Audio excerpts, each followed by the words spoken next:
Welcome to the SwineTime Podcast here at Pipestone. I'm your host, Spencer Wayne. I'm one of the staff veterinarians here at Pipestone. I'm one of the partners in Pipestone Holdings, and I've got three of my partners here with me today to talk about an important topic. This isn't a soft, fluffy, cuddly topic like a human interest story about a boy who rescues a kitten or anything. This is going to be fairly serious. And I've got three of my partners I mentioned. I'll say their names and I'll turn it over to them to introduce themselves. But the topic today is going to be on the problem of sow farm proximity to other pigs. I don't know how you want to frame that up in one quick concept, but it's sow farm location as a problem for some farms. So first I'll look to my left, and it's Cameron Schmitt, Dr. Cameron Schmitt, Dr. Joel Nerem, and Dr. Adam Schelkopf, who's remotely in via Teams. You'll see him on the screen. So I'll start with Cameron and then just shift to the other two speakers. Introduce yourself, what you do, and anything you want to share. Yep, Cameron Schmitt, been at Pipestone 20 some odd years, and one of the practicing vets, and play a role in operations. I'm Joel Nerem. I'm a practicing vet here at Pipestone. I've been here for 20 years. July 1st will be my 20-year anniversary. So, but yeah, one of the practicing vets here at Pipestone, served in a lot of capacities over the years. Adam? Yep, Adam Schelkopf, also one of the practicing vets here, and coming to you from Illinois here today. And been here 14 years at Pipestone and oversee a number of aspects within our management company, Health. All right. So I'm going to introduce the topic, and then we just open it up for discussion. But for the audience to kind of hear this, we're always presented with different topics, and sometimes they kind of arise organically for whatever reason or the other, as something that's interesting or timely. But this one kind of arose over the last few months as we started looking at, why do we keep breaking with PRRS over and over again? And we're a system of managed farms, but we have clients with us. And then there's all these other clients out there that we don't work with, and we just start to see in this big spider web of interaction across the industry. And we started saying, why are we getting PRRS? Why are we failing so many times at this? And it started to be really apparent that there's an issue with where sows are located. And we'll go into concept item by item. Yeah, we'll start with, I would say, our data, right? So we've gone through a process of evaluating all of our system farms and proximity to other pigs, both 5 and a 10-mile radius, and it's amazing, or it should, to a large extent, it's intuitive. The further you are from other pigs, the lower the frequency of PRRS breaks on sow farms, right? I would say that's not necessarily new, but a new way we've broken it down really, really reflects that relationship. Yeah, it's things you know intuitively. But how do we, the math that was involved? Very simple. What was it? Pig farms within 10 miles. Okay, so we looked at a sow farm, and we said, well, how many pig farms are within 10 miles of that? That was the metric. And we said, that dictates how often it breaks. Correct. Okay. And really, Spencer, this built on work that you did back in the day, right? This looked at proximity of other farms and building a risk score of just pig density around a farm. That was work that you did. And so our effort at Pipestone went to just say, we need to refresh that concept, and we need to be a little more quantitative in how we think about simply defining the risk profile of the density of a sow farm to other pigs. That's simple. Yes, but I remember a long time ago, I used to be a smart person a long time ago, people might remember, but I've long forgot about that. But a long time ago, I did look at that, and it was fancy risk weighting scores of inverse distance to the farm. Inverse squared means. Yes, exactly. To start saying, this farm has this because it has so many within this and the size of the farm. We didn't do any of that this time. It was just how many farms are within 10 miles, and what were the results? How significant was that? It lines up. It explained all of it. Yeah, the p-value is... It's statistically significant. Yeah. So there's a p-value to it, and it's data that I believe goes back over PRRS breaks over the last 5 years, if I remember right. Yep. But to your point, though, Spencer, it is intuitive, and the only reason we were able to do this was because about 20 years ago, we decided to start building sow farms in less pig-dense areas. If we hadn't done that, we wouldn't even be able to do the comparison today. Yeah. And I remember, as I sort of reflect when I started 20 years ago, literally my second day at Pipestone, I went with Barry Kirkhart to a farm in South Dakota, and on the way home, we stopped at a farm called Alliance. which was under construction in an area where there weren't many pigs. Mm-hmm. And that was sort of the start of the process of locating sows in less dense regions, which now has, offered us an opportunity to go back and reflect and look at frequency of break over a set of farms that have very different risk score locations or location risk scores, right? Because of relative density. Right. Before that, most all of our sows were in pig dense areas. We went to remote spots. Disease risk was a driver, but also just the availability of a willing land seller to do it, and the opportunity came up. But health was a huge plus on those things too, and that was pretty apparent early on that the remote farms were the clean ones.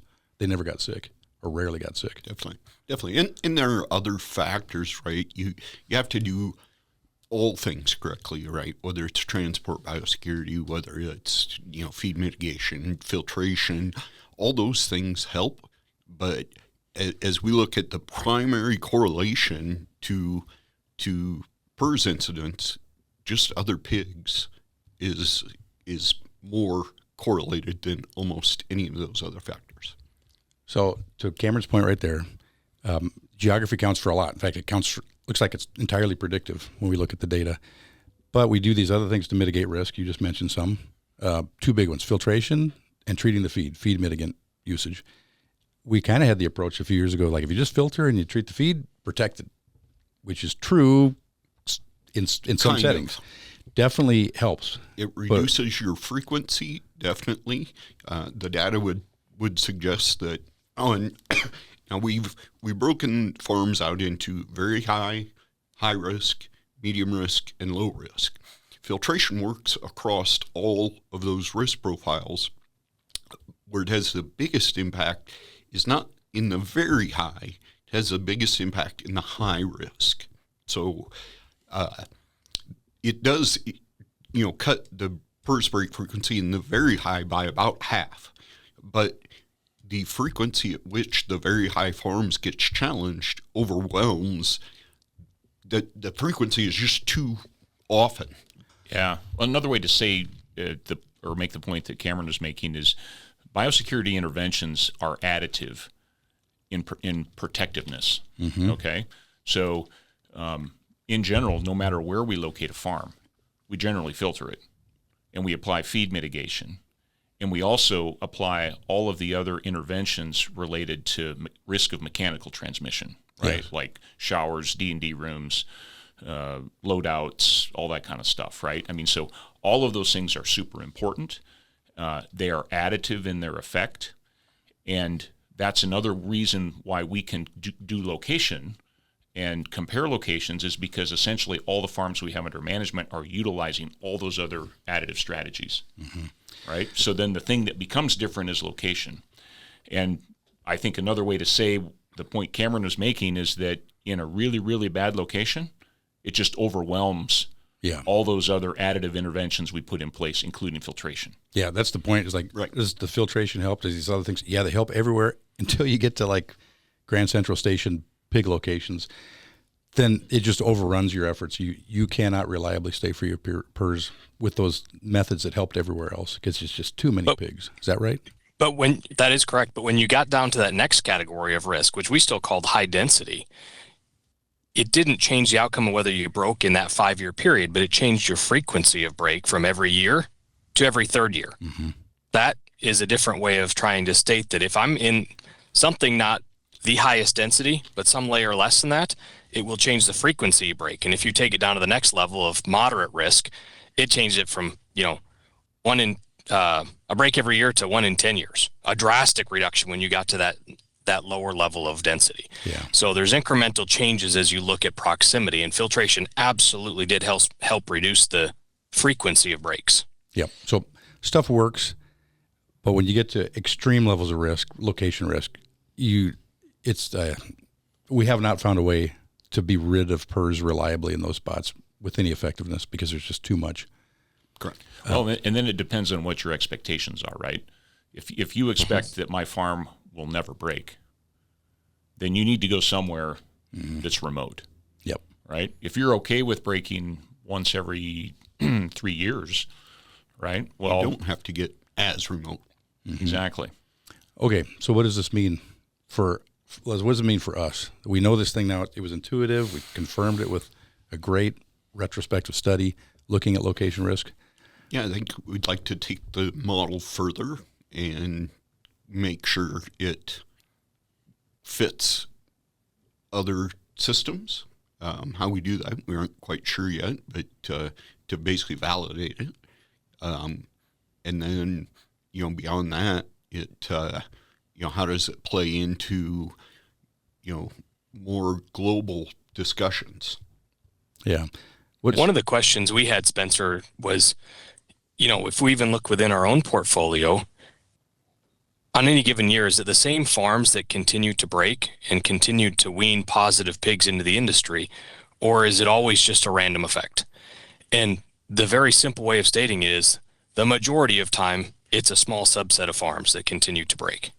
We have the chronic offenders, if you will, if you look over a period of time. And then trying to correlate that to this risk score was where we came with the project of understanding an odds ratio and a profile, et cetera, to say, if we have this subset of farms, what's the commonalities between them? Mm-hmm. The high correlation to the density risk score is what the evolution of this whole project, to really say we have a small subset of farms that have a very high frequency of break, and they have a proximity issue, and we need to address that issue head on.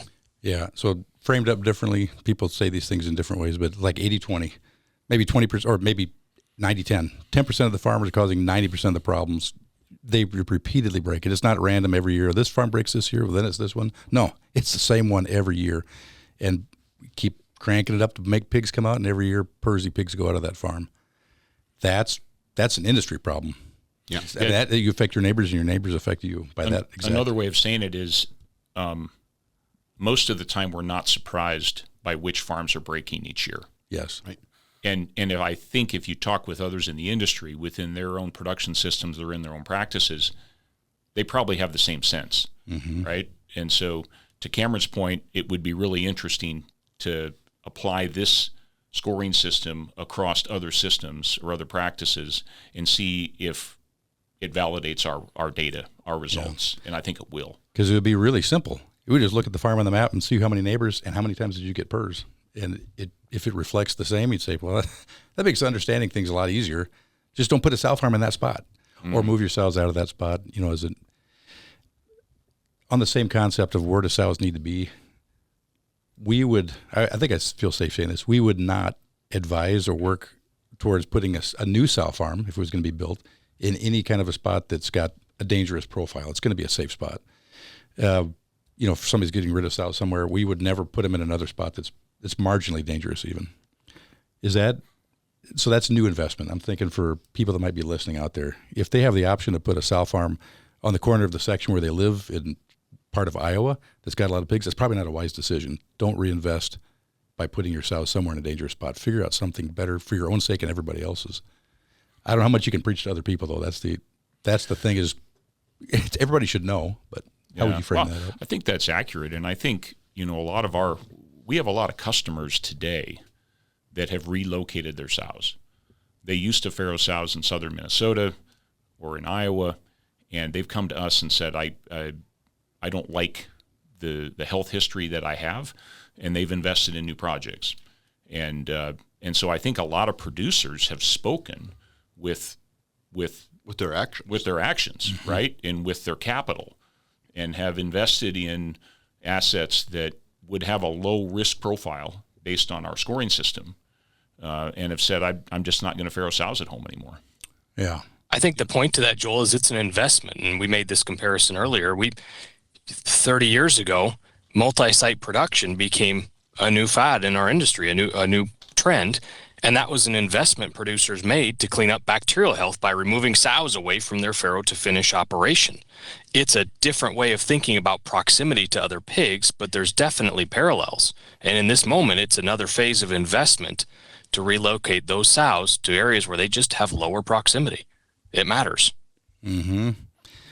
Yes. And, Joel, you mentioned it's probably worth highlighting if anybody would look at that and say, that's a good idea. It's we had people with sows in dangerous spots that in some cases just abandoned that spot because it was obviously going to have too much of a PRRS problem, and they got safer sows. They shifted their sow ownership.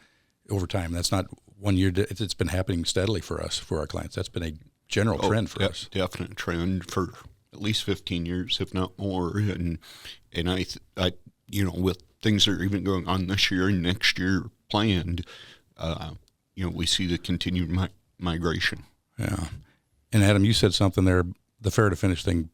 It's a nice analogy for what we're talking about now, which is years ago we figured out if you separate the sows from the growing pigs, the sows can clean up, the growing pigs can clean up, everything can be cleaner for bacterial things. Now we're living in a viral world.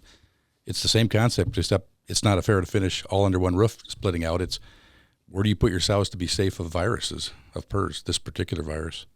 Where does that sow need to be? If it's in a dangerous spot, that's not a good long-term decision for you or the industry.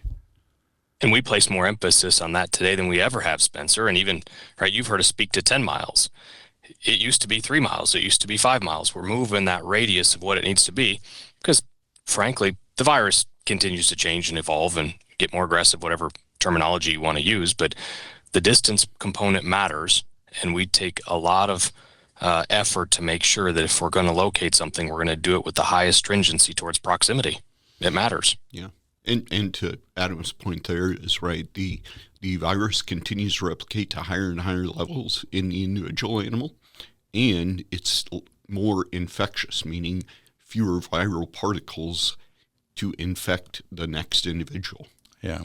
Because what is it now? It used to be thousands of viruses had to be needed for an oral exposure to get an animal infected. Now it's under 10. It's some crazy amount of small amount of virus that's needed anymore. Yep. And I think we would have some data, and we're still working on it, that would suggest survivability outside the host is different than what historically has been published. I don't know as we know why, right? Has it developed a stronger, and I'm not a virologist, but a stronger capsid or whatever surrounds it, but it is surviving outside the host longer. And then seasonality, right? We've got a shift over the last 5 to 7 years where PRRS season is very biphasic, meaning we see PRRS breaks clustered primarily around manure hauling, right? So is it living longer in fecal material? We've got some new testing that we're playing with that is very, very sensitive that would suggest our historic environmental sampling is inadequate. As spring, back to manure, but as the spring manure application, at least in Iowa, has become very normal, whereas 10 years ago, farmers didn't generally want spring applied manure for compaction reasons and other. Now they actually want, spring manure, and our data shows that, right? We break our farms. We actually break more farms April to June now than we do in the fall. Mm-hmm. But you really have an October to December peak, and you have an April, May, June peak. Mm-hmm.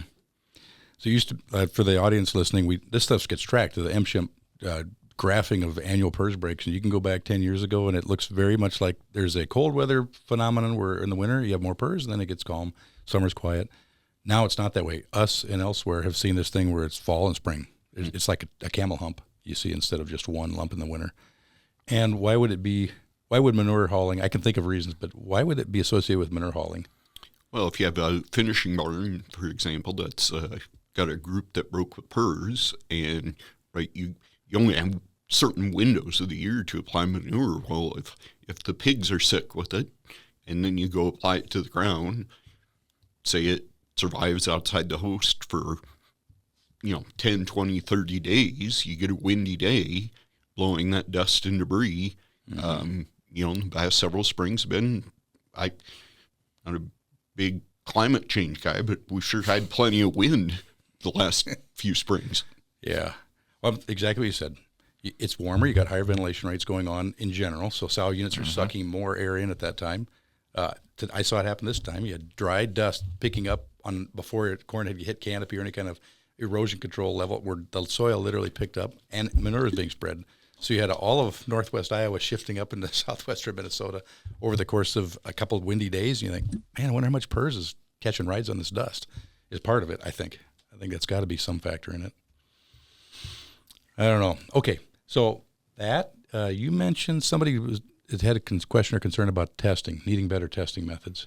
What do we have now? Is rope testing not enough?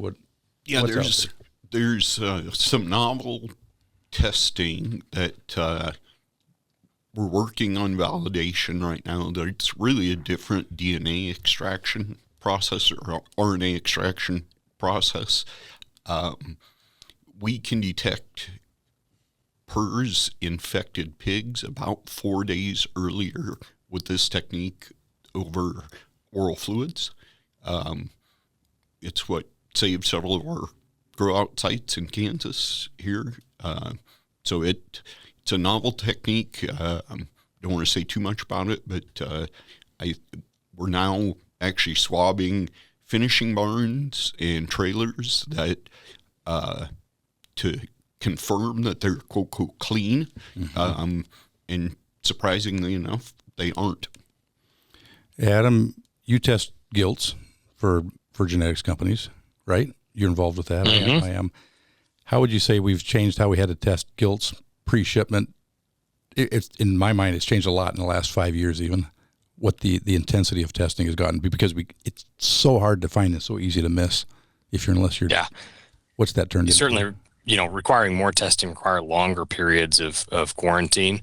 Recognizing those early infections can be hard to detect early on, but certainly can be moved in animals and stay quiescent or not recognized for a longer period of time. So increasing sensitivity is the key to this one, and increasing time of quarantine and isolation are two key pillars, Spencer. Yeah. I just remember used to be test once a month. That was good for the customer. He or she was fine with having once a month testing, blood testing, and ropes. Now it's within 48 hours, within 72 hours, Mm-hmm. and you're testing every pen, and you're letting them chew on the rope for 20 minutes, and it's way more intense than we ever had to do before, and we still miss it. So I don't know why that's changed, but that seems to have changed. It's harder to find. Okay, so we covered some testing concerns. We covered an industry concern with a lot of sows that are repeat offenders, not just some of ours, but everybody's got the repeat offender sows, and their contribution to just PRRS in general. Focus on moving sows to quieter spots for that exact purpose. And just the reliability of density as a predictor of PRRS.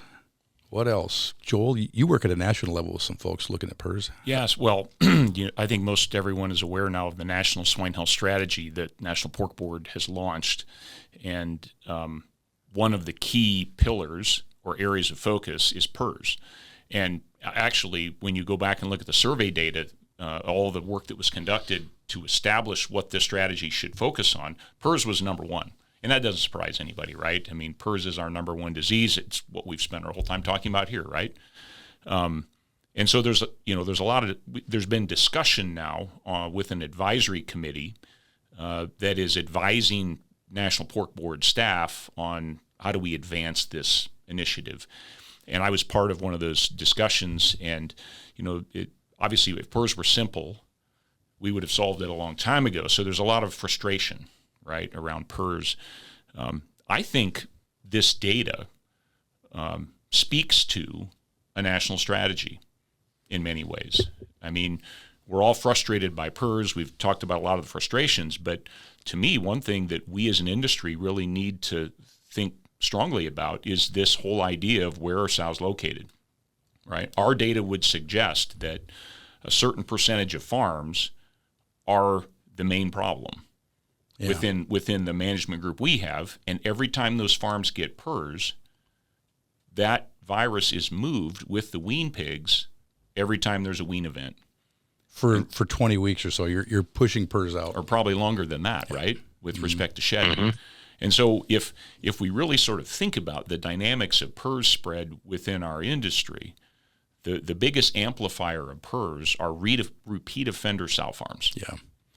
And so I think that's where I think it's important that we look closely at this data, that we validate this data in other systems or with other practices. Mm-hmm. And I think we as an industry have to consider that when we think about the limited tools we have to reduce the spread of PRRS. But if you can reduce the number of repeat offender sow farms shipping virus all over every spring and fall, I think that goes a long way to improving the overall health of the national swine herd. So just thinking in a magic world where you could do with ours and everybody else's sows out there, if you said, I'm going to get rid of the worst location farms and shift them to some safe spot, just transition that. Somebody could model that out and figure out there must be some tipping point. You'd think there would be. I don't know if that's come up in discussion. I was like, well, how much would we have to actually shift our sow base before we really see a huge significant drop in the amount of PRRS that's able to transmit to sows? Don't know. But that's a great grad student project. Well, you're the epidemiologist at the table here. So. I would say it isn't linear. It probably is a tipping point. I think people that are working on genetics for PRRS resistance would say, yeah, there's a tipping point. Everybody's focused on some game changer that gets us over a hurdle and significantly reduces the burden. That's got to be something like that. So enough sows shift to safe spots, we get a win kind of a deal, like a significant win.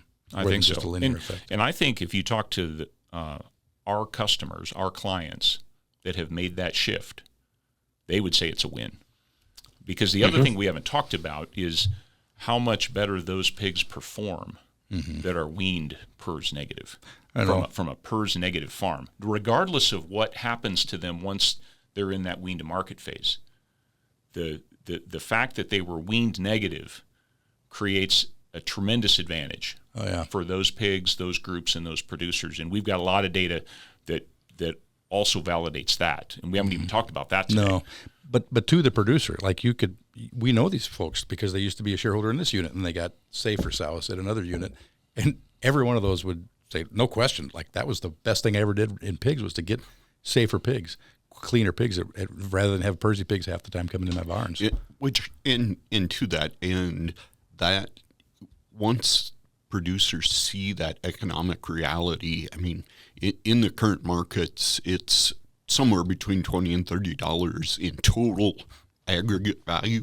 You can afford new brick and mortar, even as expensive as it is. That's what we continue to see, and what our clients indirectly are telling us, right? If this pig performs that much better, I can afford the new facility. And it's but as an industry, go ahead, Adam. But as an industry, we have to be willing to accept that sort of issue and have to be willing to make a change. It's not an ability standpoint; it's a willingness to make a change with the data in front of us on proximity. And I think that's a great point, Adam. I think there's within the industry, just in conversations I've had, and part of this just comes from being part of this advisory committee to the National Swine Health Strategy. There are folks that, based on their experience, I'm going to make sure I say this right. They don't necessarily believe that location is that important, right? And so I think that's where having this conversation today and hopefully furthering this work will help speak to that. Because I don't know that everybody has the same perspective on how important location is. So speak to that a little bit. Why would somebody, because it seems very apparent to us, why would somebody look in and say, not important, we have no interest in even thinking about this because we don't think it's important? Why would a person not look at this and say, that's got to be huge? Why would they look at something else? Because of investment that they can't even think about spending more money in a different way, or what would be the obstacles? Yeah, I think it depends on, the system or the farm and who makes the decisions, et cetera. It might depend on what their last experience was, right? They had a farm in a remote location that got infected. We're not saying that those farms never get infected. Yeah, they can. But when you look at the data from it's less 30,000 frequent, feet, and usually there's another biosecurity factor, i.e. transport, usually on those really remote breaks that's implicated. Which is what we were talking about earlier. These are additive things. And so if you got to do all of those right too. If you got bad front door biosecurity and you have filters on, or if you're in a great spot, you just walk it in because you're not being careful at that one spot. There's a handful of critical factors that you can't miss one. You got to do them all to get the full effect. Correct. So and we have that within our portfolio of farms, guys, right? Every high dense location obviously has not been eliminated, but it's understanding this theme and trying to set direction, and whatever the factors, whether it's, time horizon of that producer, or whether it's other factors that come into play, there's reasons why, but it's setting the direction and talking about the proximity issue, trying to set what way we want to see the future be. Mm-hmm. Okay. We covered a lot of stuff here. I don't think we missed something that we had a discussion beforehand, like what do we want to make sure we covered? I think we covered it all. So to those listeners, I would say don't be offended if you have a sow farm in a very pig dense area. This is for you just to be able to frame it up with a sense of reality. And the reality is, if you're in a spot where you get PRRS all the time, you're going to get PRRS all the time. It's your location. It's not necessarily something you did wrong. It may just be the fact that you were in a bad spot to have sows. But it's a major paradigm shift for a lot of people to say that my sows are not going to be on my family's farm. Yeah. Right? Like that is a paradigm shift for a lot of folks. Mm-hmm. And I totally respect that, right? Yeah. Because it's more than just an intellectual or economic, it's an emotional decision too, right? And those kinds of things. But hopefully our discussion here has given folks, something to chew on and think about, right? Yeah. And to think about other paradigms. Yeah. And it's paradigm shift is you all of a sudden something goes out of your direct control. If you don't have your sows there, that is a big shift for some people that they are not willing to give that up. But you might be dealing with a lot of PRRS if you don't figure out how to give it up, or somehow have safer locations. Okay, I think we covered it. Thank you very much, our guests here, Cameron, Joel, and Adam. Thank you all three for being on the podcast. Thanks to our listeners too for tuning in, and join us for the next episode of the SwineTime Podcast. The SwineTime Podcast was created for the pork industry and individual pork producers around the country. Hosted by me, Dr. Spencer Wayne with Pipestone Veterinary Services, the podcast contains pork industry news, advancements in animal care, and how to enhance your productivity. Find the SwineTime Podcast at www.pipestone.com or on your favorite listening platform.